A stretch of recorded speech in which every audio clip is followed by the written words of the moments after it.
قسم کی شخصیت یہ تصور کیے جاتے ہیں قانون کے حوالے سے بھی اور سیاست کے حوالے سے بھی۔ ارشاد صاحب، بنیادی نقطہ یہ ہے، سینیٹر صاحب کہتے ہیں کہ لوگ اگر پتے کھائیں تو وزیراعظم صاحب بھی پتے کھائیں۔ وزیراعظم صاحب کہتے ہیں کہ ہم فون کرتے ہیں تو اگلا بندہ سمجھتا ہے کہ ہم کچھ مانگ نہ لیں۔ یہ ہماری سیاسی، اخلاقی، ملی، معاشی گراوٹ تو ہے، لیکن اس سے نکلیں گے کیسے؟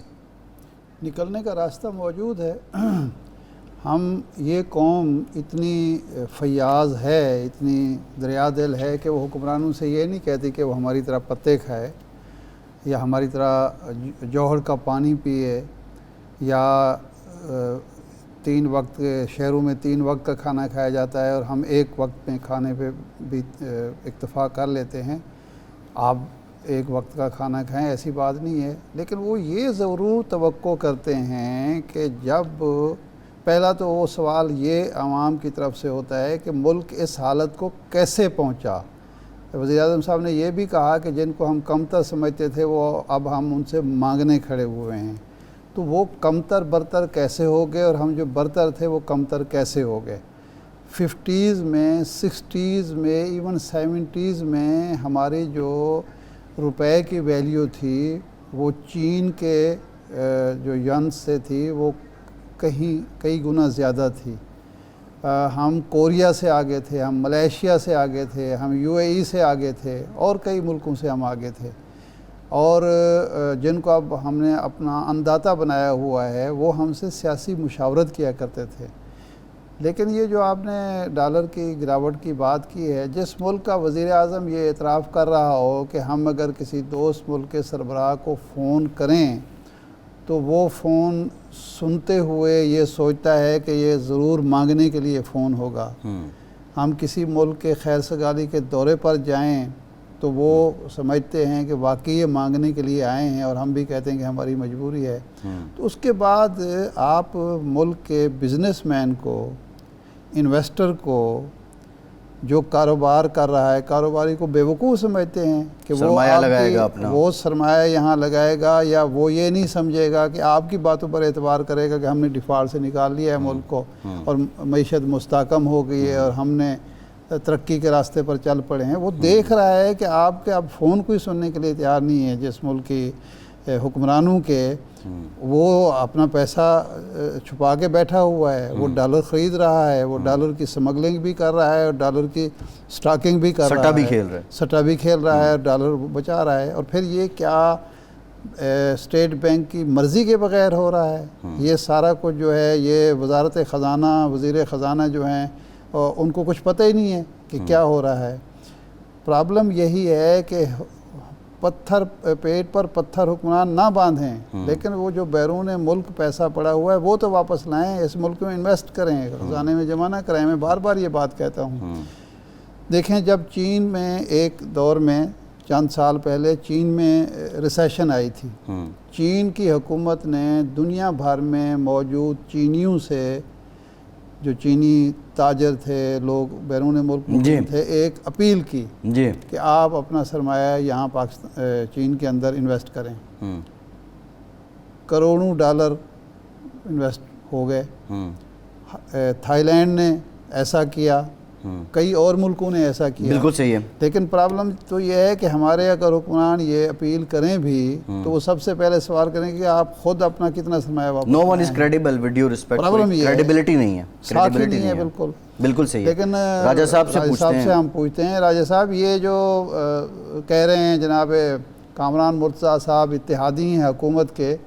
وہ تو اعتراف کر رہے ہیں کہ ہم نااہل بھی ہیں، نالائق بھی ہیں اور ہماری کارکردگی بہت بری ہے، لیکن آپ تو قائد حزب اختلاف ہیں۔ آپ کیا سمجھتے ہیں کہ حکومت کی یہ نالائقی ہے، نااہلی ہے، ساکھ خراب ہو گئی ہے کہ آپ فون بھی کرتے ہیں وزیر اعظم تو اگلے سمجھتے ہیں کہ یہ مانگنے کے لیے فون کیا ہے؟ جی ارشاد صاحب شکریہ۔ سب سے پہلے تو ارشاد صاحب دیکھنا پڑے گا کہ یہ حالات کیوں آئے کہ کوئی ہمارا فون جائے تو یہ سمجھتا ہے کہ یہ ادھار مانگیں گے، یا ہم کسی ملک میں جائیں تو یہ سمجھا جاتا ہے کہ ہم ادھار مانگنے آئے ہیں۔ یہ حالات پاکستان جب بنا تو عمران خان کی حکومت تک 30,000 ارب ہم پہ ادھار تھا، اور ان 3.25 سالوں میں 20,000 ارب جو ہے اس کے قریب پیسے جو ہیں وہ ادھار لیے گئے، اور ان کا آج تک نہیں پتہ چل رہا کہ وہ کدھر، کوئی موٹر وے نہیں بنی، کوئی پروجیکٹ نہیں ملک میں لگا، تمام ادارے تباہ ہو گئے۔ ہم نے عمران خان صاحب کے سامنے بیٹھ کے ان کے سامنے یہ بات کئی دفعہ کی کہ خان صاحب آپ کے ادارے تباہ ہو رہے ہیں، ملک پہ اتنا ادھار چڑھ رہا ہے، جتنا پاکستان بننے تک ادھار لیا گیا آپ کی حکومت تک، آپ نے 4 سالوں میں اتنا ادھار لے لیا۔ لیکن خان صاحب نے ہماری بات نہ سنی، ہم نے ان سے اختلاف بھی کیا۔ اب اس حکومت کے سامنے ایک چیلنج ہے،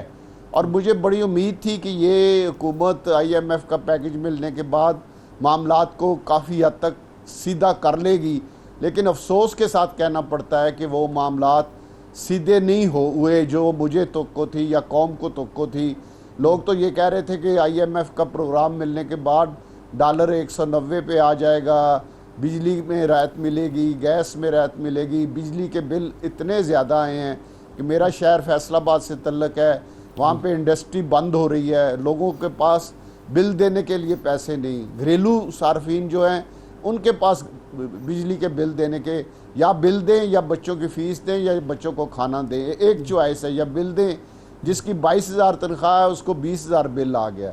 تو اب ارشاد صاحب 2,000 میں کس طرح کوئی غریب آدمی گزارا کر سکتا ہے پورا مہینہ، جس نے بچوں کو بھی پڑھانا ہے، کرایہ راجہ بھی صاحب دینا ہے، آپ جس اپوزیشن نے لیڈر ہیں، قومی اسمبلی میں قومی اسمبلی میں یہ معاملہ اٹھایا ہے آپ نے، یہ حالت زار لوگوں کی بیان کی ہے آپ نے کیا؟ جی یہ جو بلوں والا ایشو آیا ہے یہ تو ابھی اجلاس ختم ہونے کے بعد آیا ہے، لیکن میں نے کئی دفعہ اسمبلی میں جب بجٹ اجلاس کے بعد کئی دفعہ اس پوائنٹ پہ ایشو بات کی ہے کہ ہمیں اب اپنے آپ کو جو حکومت ہے وہ اپنے آپ کو درست سمت میں لے کے چلے۔ IMF کا پیکج بھی آ گیا، اس کے بعد بجٹ بھی پاس ہو گیا، تو اب جو قوم توقع کر رہی تھی، جو ہم اپوزیشن والے توقع کر رہے تھے کہ شاید بہتری آ جائے گی، لیکن مجھے انتہائی افسوس کے ساتھ کہنا پڑ رہا ہے کہ اوپر سے سیلاب آ گیا۔ وہ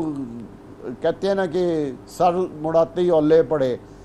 اوپر کچھ درست ہونے لگے تھے تو سیلاب نے آ کے سارا ملک، آدھا حصہ ملک کا جو ہے وہ اس کا شدید سیلاب کی نظر میں ہے، اور اس طرح کا سیلاب پاکستان کی تاریخ میں نہیں آیا۔ تو بس بدقسمتی ہے ہماری قومی لیول پہ، یہ کہنا چاہیے کہ ہم ملک کو درست کرنے کے بعد جائے جس طرح کہا کہ وہ ملک جو ہمارے سے پیچھے تھے۔ جی راجہ صاحب آپ فرما رہے ہیں کہ لوگوں جو ملک ہمارے سے پیچھے تھے، جی ہاں ان سے مانگ رہے ہیں ہم۔ راجہ صاحب آپ فرما رہے ہیں کہ لوگوں کے پاس اتنے پیسے نہیں ہیں کہ وہ بچوں کو کھانا کھلائیں، تعلیم دلائیں یا دوائی لیں ان کی، یا کوئی اور وہ کر سکیں، اور بجلی کے بل میں ساری تنخواہ لی جاتی ہے، ساری آمدنی ان کی چلی جاتی ہے۔ لیکن حکومت کے پاس اتنا تو پیسہ ہے کہ ابھی کل انہوں نے 8 نئے معاون خصوصی وزیر اعظم نے مقرر کیے ہیں، جن کو ظاہر ہے گاڑیاں بھی ملیں گی، تنخواہیں بھی ملیں گی، مراد بھی ملیں گی، دفاتر بھی ملیں گے۔ 62 رکنی پہلے ہی کابینہ موجود تھی، تو حکومت کے اللہ تعالیٰ تو اسی طرح چل رہے ہیں، لیکن آپ اس پہ خاموش ہیں۔ آپ کا کل بیان یا آج بیان آ جانا چاہیے تھا کہ یہ کیوں بھرتی کیے جا رہے ہیں نئے لوگ۔ ارشاد صاحب میں نے کل اسی بارے میں بات کی ہے، لیکن آپ کو پتہ ہے کہ اجلاس نہیں چل رہا، تو اجلاس آئے گا تو اس پر ضرور بات کریں گے، اور بیان بھی میں ابھی آپ کے سامنے دیتا ہوں کہ میں سمجھتا ہوں یہ جو کل نئے وزراء بنائے ہیں ان کی ضرورت نہیں تھی، ان کو نہیں بنانا چاہیے، بلکہ پہلی جو کابینہ ہے اس کو بھی چھوٹا کرنا چاہیے۔ بہت بڑی کابینہ بن گئی ہے، وزیر اعظم صاحب کی مجبوری ہوگی کہ اتحادی حکومت ہے، اور اتحادی حکومت میں بہت سے پریشر ہوتے ہیں، اور جس طرح آپ جانتے ہیں کہ ان کے پاس صرف 2 ووٹوں کی اکثریت ہے، تو ان حالات میں پریشر میں وہ کر رہے ہیں۔ لیکن میری ان سے صحیح ہے، یہ سیاسی مصلحت ہے، آپ یہ کہہ رہے ہیں کہ